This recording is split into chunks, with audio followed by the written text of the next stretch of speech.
So I'm doing the running drop kicks in the corner, sprinting across the ring in a sports coat and shoes that are a half size too big. I'm just like, what happens if I trip? We're back here on Inside the Ropes. I'm joined by the nicest man in wrestling. Past, present, future, Daniel Bryan. Hello. Hello. Not true. Have you met Johnny Saint? I've not. Is he competition for you? I mean, I think he's far and away a much nicer man than me. Well, the thing is, because so you'd wrestled for years, and then you ended up. I mean, I think one of the most shocking things in the world was Daniel Bryan on a reality show. You did even Total Bellas, but even on that, you're still nice.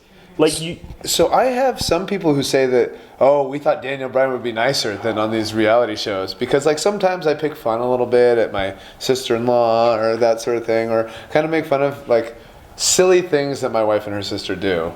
But I mean, how can you not? What was the Bella Brain thing that you did?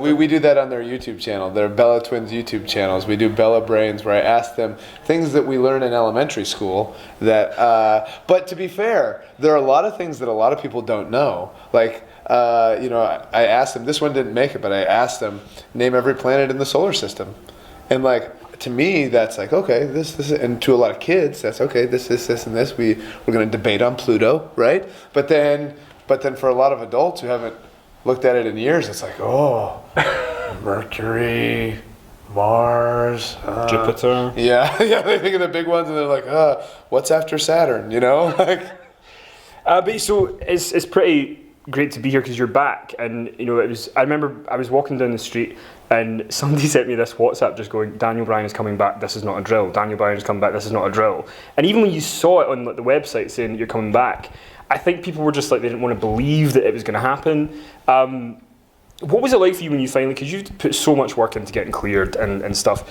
was the moment as vindicating, sort of like satisfying as you'd hoped it would be?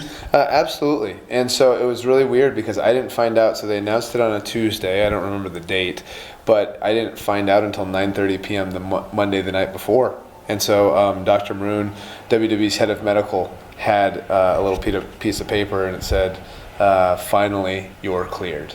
And like I cried, I called Bree, and then but then when WWE announced it to the world, because I had just come back from Dubai, so I went from Dubai to Dallas to Pittsburgh to see Dr. Maroon, and then I had to go back to Dallas for SmackDown. I was taking a nap when they had announced it to the world, and I wake up to all these text messages from people saying congratulations, all this kind of stuff, and from WWE saying, we need you at the building to talk about this thing, and I'm just like, what? I just woke up from a nap. Like, come on, So, but it was crazy going out there and saying it live on TV. Felt really good. And then that night was the first time I had gotten physical, and I don't think getting punched in the face had ever felt so good. It was just like I can do this thing that I love again, which is awesome. But there was a moment, so you get attacked by Kevin Owens and Sami Zayn, yeah. But there's a moment where you start to fight back and you start doing the kicks. And it was almost kind of like similar to watching when Shawn Michaels came back, because you kind of go, it's been a while, so maybe there'll be a bit of rust that we need to kind of accept.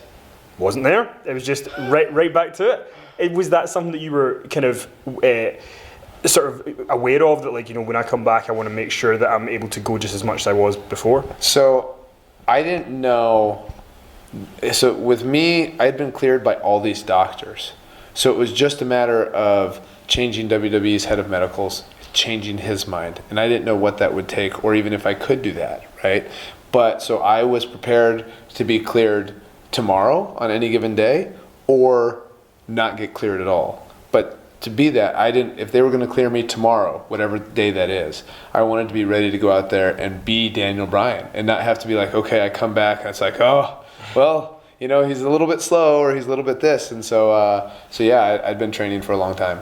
Not wrestling training, but like physical training, to where I was actually a little bit concerned as I was running, because I had left. I had gone to the Middle East to do these appearances, and I didn't get to go home before I got cleared. So I had the shoes that I'm wearing now, which are from a second-hand shop that are a half size too big. So I'm doing the running drop kicks in the corner, sprinting across the ring in a sports coat and shoes that are a half size too big. I'm just like, what happens if I trip?